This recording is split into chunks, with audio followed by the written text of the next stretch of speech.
Di bidang pemerintahan, ke depan diperlukan pemerintahan Dilan, digital melayani.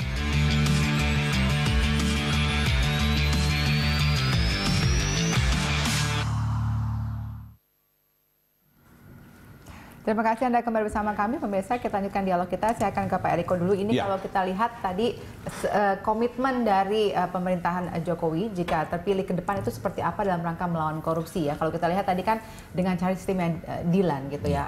Terus kemudian kalau kita tahu ini kan mungkin ini sasarannya mungkin lebih tepat ke milenial karena tadi kita bisa sudah di segmen berikutnya, di segmen sebelumnya yang ASN yang lama-lama ini mungkin belum terlalu paham. Nah, menurut Anda kalau dengan kondisi seperti ini ya, seberapa optimis kita bisa melihat kemajuan dari sistem ini untuk membuktikan bahwa bisa membantu memberantas korupsi?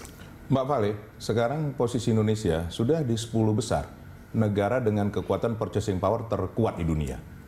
Ya, itu kenyataan yang ada, itu berdasarkan data yang ada. Bahwa apa dalam hal ini? Bahwa di tengah pembenahan-pembenahan yang ada ini, kan kita harus optimis maju ke depan. Kita tidak boleh tertinggal di masa lalu. Sebenarnya perbedaan inti daripada Pak Jokowi, Pak Prabowo, kemarin terlihat betul. Satu ingin maju, ya seperti tagline-nya Indonesia Maju. Satu memang masih tertinggal di masa lalu. Coba bayangkan, ini saya sedikit menyimbang terhadap juga persenjataan. Saya tanyakan, apakah peluru kendali dan lain-lain tidak bisa dihack? Bisa, tidak jalan. Pesawat juga seperti itu. Nah, teknologi sekarang itu sudah memang harus masuk ke, bahkan di negara-negara lain, Bu Nurlia, sudah masuk 5G. Sudah betul-betul memang terhadap artificial intelligence. Nah, kalau kita tidak memulai, maka kita tertinggal.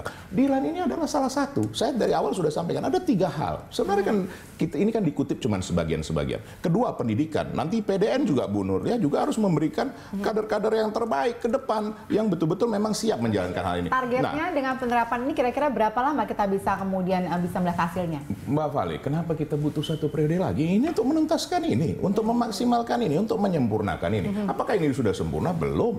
Justru itu. Tetapi sudah terlihat, ini loh yang dilakukan Pak Jokowi. Ke depan apa yang dilakukannya juga beliau sampaikan. Nah, kalau kami melihat, kalau boleh melakukan kritik dan otokritik ini, Mbak Dewi Nurpati, bahwa yang Pak Prabowo harusnya menyampaikan, kami akan melakukan ini. Bukan kalau ditanyakan, ya rahasia, nanti kalau saya menjabat. Nah, ini kan masyarakat perlu tahu apa yang dilakukan pemimpinnya ke depan untuk mereka, untuk kehidupan yang lebih baik. Kita tanyakan Bu Andi, kalau gitu kemudian solusinya apa dong kalau misalnya tadi kemarin berbeda pendapat dengan kubu Jokowi? Solusinya pertama adalah sumber daya manusia. Sekali lagi itu stressingnya di situ. Jadi kesiapan sumber daya manusianya juga itu adalah hal yang sangat vital. Ada teknologi, kalau manusianya nggak bisa mengoperasionalkan juga nggak bisa apa-apa. Bagaimana kemudian cara meningkatkan kesiapan manusia tadi? Iya, jadi kalau misalnya dia pelayanannya tingkat pemerintahan, tentu ASN lebih dititik beratkan, kepolisian, tentara, semua yang terkait dengan pelayanan publik ya, termasuk dalam tentunya pelayanan publik apapun, termasuk jalan tadi misalnya puskesmas, rumah sakit. Nah ini teknologinya ada, fasilitasnya ada, tapi kalau manusianya tidak mampu menggunakan, tidak bisa. Jadi caranya ya manusianya juga simultan, bersinergi juga ini secara bersama-sama antara alat, sistem dengan sumber daya manusia yang harus dilatih. Tapi kan misalnya kalau di PDN kan tidak harus dilatih mengetahui teknologinya secara detail, tidak, karena mereka akan menjadi lurah, menjadi camat. Itu keahliannya adalah manajerial, supaya dalam manajerialnya menggunakan IT misalnya atau menggunakan teknologi. Nah, tetap penyelenggaranya adalah staf-stafnya ini gitu. Nah, kalau ini tidak di-training, tidak punya skill, adakah sekolah yang memberikan skill ini untuk bisa bekerja sebagai pegawai pemerintah, sudah punya skill itu untuk menerapkan teknologi? Saya ke Ibu Nur. Jadi stressing tadi masalah sumber daya manusia. Nah, yang kedua tentu juga terkait dengan integritas, dan kalau saya melihat begini, mix antara digital atau elektronik dengan manual itu masih perlu ya. Misalnya nih pengalaman, kita datang ke suatu rumah sakit, dia bilang mati lampu, itu otomatis dia mesti manual, ya kan? Atau internetnya lagi off dan segala macam, semua itu harus disiapkan gitu. Baik, saya ke Ibu Nur, silakan Bu. Closing statement menurut Anda? Closing statement saya adalah seandainya bisa kedua, tidak mesti berbeda.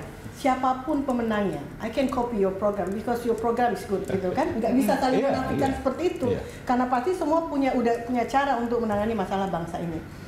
Menggunakan digital itu adalah salah satu cara kita bagaimana membuat e-government. Iya, betul. Membuat pemerintahan sudah lama itu kuat. dilakukan. Nah, itu.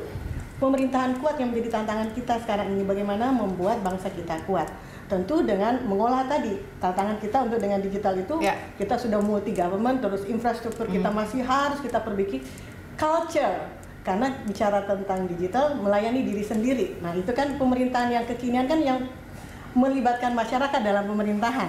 Nah, itu tantangan. Masyarakatnya juga berarti kan harus dilatih kan, terlatih, mampu. Memampukan masyarakat untuk terlibat langsung. Betul. Termasuk pemilu nih, beberapa kali nih diberikan voters education.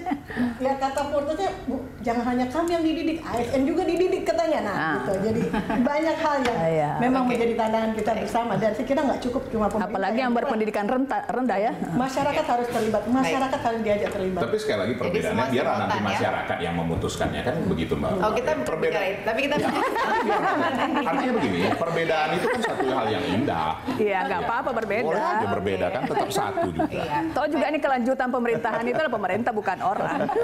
Baik, terima kasih Pak Eriko, terima kasih Ibu Nur, terima kasih Ibu Andi sudah bersama kami hari ini. Ya pemirsa, demikianlah Peran Pantau kali ini. Anda bisa mengirimkan informasi dan saran serta kritik kepada kami melalui email di redaksi @berita1.tv atau follow kami via Twitter, Facebook, YouTube, dan Instagram.